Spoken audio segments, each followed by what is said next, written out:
मुंबई मराठी पत्रकार संघाच्या लोणावळ्यातील दिगो तेंडुलकर विश्रामधामाच्या नूतनीकरणाचे भूमिपूजन लोकनेते रामशेठ ठाकूर यांच्या हस्ते करण्यात आले। यावेळी कामगार नेते महेंद्र शेटघरत, मुंबई मराठी पत्रकार संघाचे अध्यक्ष संदीप चव्हाण आणि कार्यकारिणीचे इतर सदस्य उपस्थित होते। जलतरण तलावासह सुसज्ज अशा या विश्रामधामासाठी रामशेठ ठाकूर यांनी 70 लाख तर महेंद्र शेटघरत यांनी 5 लाखांची देणगी दिली। हे विश्रामधाम कौटुंबिक जिव्हाळा जपणारं केंद्र बनेल अशा शब्दात या उपक्रमाला रामशेठ ठाकूर यांनी शुभेच्छा दिल्या। डोंबिवलीतील साई संस्थेच्या गणेश विद्यालय, एमपी केनिया, व्हिक्टोरिया एज्युकेअर, आशाताई भानुशाली माध्यमिक विद्यालय या 4 शाळांचे संयुक्त स्नेह संमेलन पार पडले। यावेळी पनवेल बार असोसिएशनचे अध्यक्ष ॲडव्होकेट रत्नदीप पाटील यांचा संस्थेचे अध्यक्ष नरसू पाटील यांनी सत्कार केला। या प्रसंगी रत्नदीप पाटील म्हणाले, मी माझ्या यशाचं श्रेय माझे गुरु नरसू पाटील सर यांना देतो, कारण मी इयत्ता 4थी शिकत असताना सरांनी माझ्यातील वक्तृत्व गुण ओळखून भविष्यात उत्कृष्ट वकील बनशील असा आशीर्वाद दिला होता। यावेळी नरसू पाटील म्हणाले की माझा रत्नदीप पनवेल बार असोसिएशनच्या निवडणुकीत विजयी झाला, याचं कारण विद्यार्थी दशेपासून तो प्रचंड मेहनत करत आलाय, याचा आदर्श संस्थेतील मुलांनी घ्यावा। यावेळी सिने अभिनेत्री माधवी जुवेकर, प्रशासक RK म्हात्रे, पल्लवी मालुसरे, विश्वस्त सोनाली पाटील आणि मान्यवर उपस्थित होते। महावितरणमधील 2285 कंत्राटी वीज कामगारांना कायम करण्याचा ऐतिहासिक निर्णय न्यायालयाने दिला असून यामुळे कामगारांमध्ये आनंदाचं वातावरण आहे। महाराष्ट्र वीज कंत्राटी कामगार संघ यांनी 2012 साली मुंबई उच्च न्यायालयात याचिका दाखल केली होती। हे प्रकरण औद्योगिक न्यायालय ठाणे येथे वर्ग करण्यात आलं। तब्बल 13 वर्षांच्या कायदेशीर लढ्यानंतर 17 जून रोजी न्यायाधीश सोनभद्र यांनी कामगारांच्या बाजूने निकाल दिला। या निकालामुळे कंत्राटीकरणाच्या प्रथेला आळा बसणार असून मुख्य नियोक्ता आणि कंत्राटदारांची जबाबदारी निश्चित होणार आहे। पेण तालुक्यातील पूर्व विभागात हेटवणे डावातीर कालव्यात भूमिगत पाईपलाईन टाकण्याचं काम सुरू असल्याने उन्हाळी भात आणि भाजीपाला उत्पादक शेतकऱ्यांचं मोठं नुकसान होत असल्याचा आरोप शेतकऱ्यांनी केलाय। भूसंपादनात अन्याय झाल्याने आणि मागण्या प्रलंबित राहिल्याने हेटवणे डावातीर कालवा संपादित संघर्ष समितीच्या शेतकऱ्यांनी हेटवणे मध्यम प्रकल्प कार्यालयातील कार्यकारी अभियंत्यांना निवेदन दिलं। संपूर्ण कालव्याची संयुक्त मोजणी, नवीन जुने सर्वे नंबरचे संपादन करून मोबदला देणं तसंच शिल्लक मोबदला अदा करण्याची मागणी करण्यात आली।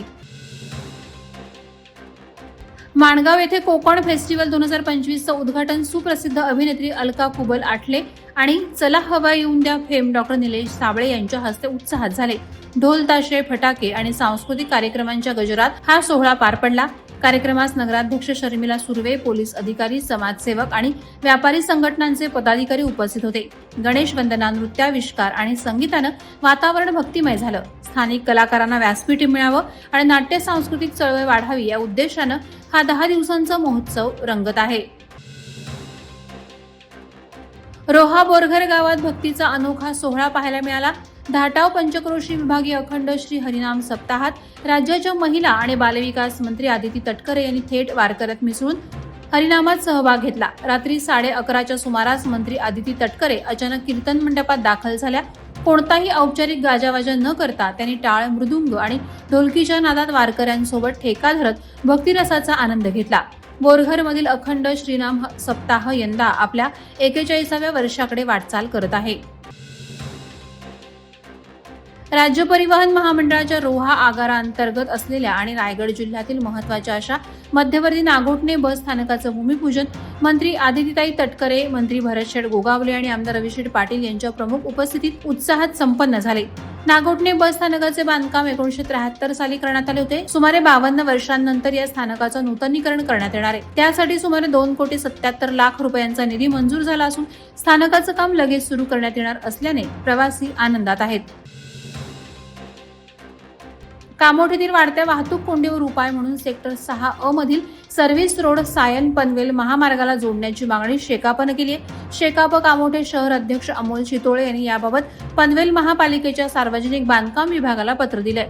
सध्या एकमेव प्रवेश मार्गामुळे शाळेच्या बस, रुग्णवाहिका आणि नागरिकांना त्रास सहन करावा लागत आहे। पूर्वी वापरात असलेला सेवा रस्ता अचानक बंद झाल्याने अपघातांचा धोका वाढलाय।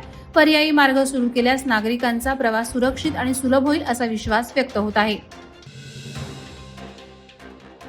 मनसेच्या रोजगार आणि स्वयंरोजगार विभागाच्या राज्य उपाध्यक्षपदी पेणमधील नेते रुपेश पाटील यांची नियुक्ती करण्यात आली। रोजगार व स्वयंरोजगार विभागाचे राज्य अध्यक्ष महेंद्र बैसाणे यांच्या हस्ते ही नियुक्ती देण्यात आली। पेण तालुक्यातील मनसेचा महत्त्वाचा चेहरा म्हणून रुपेश पाटील ओळखले जातात. कोरोना काळात त्यांनी हजारो गरजूंना मदत करून समाजसेवेचा आदर्श घडवला. कामगारांचे प्रश्न, मराठी माणसांवर होणाऱ्या अन्यायाविरोधात ते सातत्यानं आवाज उठवत आहेत. त्यांच्या कार्याची दखल घेत पक्षानं त्यांच्यावर मोठी जबाबदारी सोपवली आहे. वादळवारा लाईव्हसाठी न्यूज ब्युरो, रायगड. नवी मुंबई व रायगड जिल्ह्यातील ताज्या बातम्या आणि घडामोडींसाठी सबस्क्राईब करा वादळवारा लाईव्ह चॅनल आणि दाबा बेल आयकॉन.